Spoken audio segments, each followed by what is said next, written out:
Turck's new TBEN-S and TBEN-L RFID interfaces simplify the direct RFID integration of HF and UHF read-write heads in industrial applications. An example from the automotive industry. In continuous mode, the read-write heads independently run repetitive commands for all tags within its range. HF and UHF read-write heads can be connected to the same module.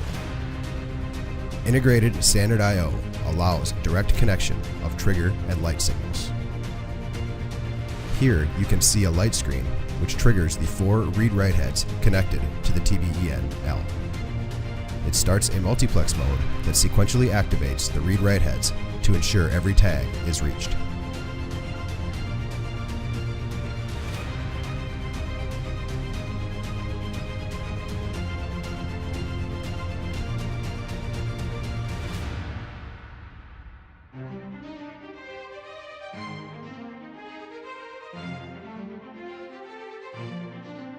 Thanks to its IP67 protection, the whole RFID system can be integrated directly on the factory floor.